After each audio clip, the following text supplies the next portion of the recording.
Back live at the Civic Center, awaiting the start of the Hibbing White Bear Mariner game. We have another special guest visiting us from, of course, ABC Network, and he stars in a great show. He's standing by live with Pam Ward of Twin Cities Today downstairs, Mr. Tom Hanks. Pam, take it away. Hi, I'm Pam Ward. I've got a real treat for you this evening. I'm sitting here talking to Tom Hanks, who plays Kip Wilson in ABC's hit comedy, Bosom Buddies. Welcome, if you can hear. Oh, are you number one? Well, I don't know. Dinah is, evidently, according to these folks over here. What a great hockey game that was. A fabulous game. You jumped up and stood and cheered just like you had a kid brother on the team. It's awfully hard not to get into a game like that. I think the folks from Jefferson played I'm sure they're disappointed, but they have nothing to be ashamed of. It's just a great, what was it? It was about an hour of hockey right there. Fast, furious, yeah. Marvelous game, marvelous game. Congratulations to the winners, and there's nothing wrong with the job Jefferson did out there. At the end of the game, I think everybody stood and kind of felt as sorry for Jefferson as they did for Edina. Oh, yeah, a lot of heart out there scoring the goal in the last minute there to go into the overtime. It was a little ashamed to see it happen, but hey, that's the breaks of the game. And a fine game it was. Hey, listen, you've got a fine show. Well, thank you. It's not everybody who can run. Are you doing a takeoff on Some Like It Hot? Well, I don't know. I guess so. I guess that's kind of the hook that we started off with to begin with. Nice thing to get it going, and a lot of TV shows are based on movies. So I guess sort of, yeah, I guess we are. Not so much anymore, though. We've gotten away from all that nonsense. Yeah. And now we're in our second season on the show, and we've been able to grow a little bit, experiment, get away from some things, and try some other things. Yeah. Can you hear me? I can't hear you, but they probably can. It's electric down here. It's electric here with a Dinah Victor. Hey, you got a background as a Shakespearean actor. How'd you end up in comedy?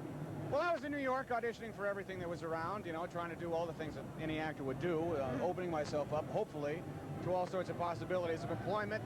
ABC was around, the television job came up, and there I was. Simple as that. What's harder to do, comedy or something like Shakespeare?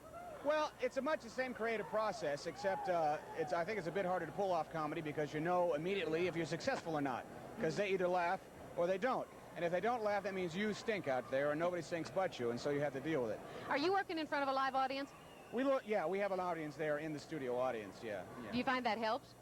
At times, because you need that feedback in order to see how the scene is going, but other times it can be a hindrance because you're not really acting for the 300 people that are in the studio. You're acting for the little camera there with a little red light right on top of it.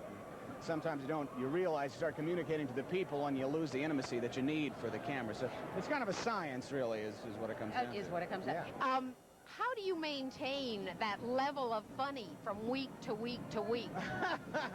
A lot of rest. And when I go home, I go home. We have a very good group of writers, and the other people on the show we get along, and it's still a very fun place to come in and go to work. So what we do is we just play.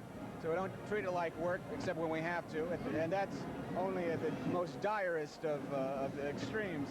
We just play. We pretend. We have a good time. You got a big chunk of what we think of as success. What are the best and the worst things about having, quote, made it, unquote? Let's have very large quotes around that. Very large quotes. Mostly it's the security for my family. I'm a family man. I got a wife and a little boy and another one on the way. And just knowing that I have enough security both in the bank and in other places that'll get me through for maybe the next 6 months. And before this, I had only enough to get me through the next 2 or 3 days. So it's mostly nice to know that we're going to be able to have sandwiches on the table for a while. I think that's got to be the best part. Is it hard to keep up a family life? You've got a 4-year-old boy. You have a child coming. Is that tough? No, not really, because we haven't done it any other way. My wife is an actress, and I've always been an actor. That's all we've been, so it's status quo. As a matter of fact, it's even better when we're working because we know that we're actually getting by in the careers that we've chosen. So I don't know anything else. If one of us had to go off and work 9 to 5, I think it would mess us all up and throw us all off kilter. So. Well, Tom, I'm glad you're here. It's obvious you're having fun. Oh, this is great. This is great. It's my first visit to the Twin Cities, and the electricity in this building is absolutely infectious. So I'm rooting Hold for up your Dinah. number one button again. Ladies and gentlemen, Tom Hanks from ABC's Bosom Buddies. Bob Bruce, back to you. Thank you, Pam. I see that the Hibbing Blue Jackets and White Bear Mariner now on the ice warming up for our second game for you tonight. We'll be back. We'll have more before that game. Let me remind you, this is the 1982 Minnesota State High School Hockey Tournament.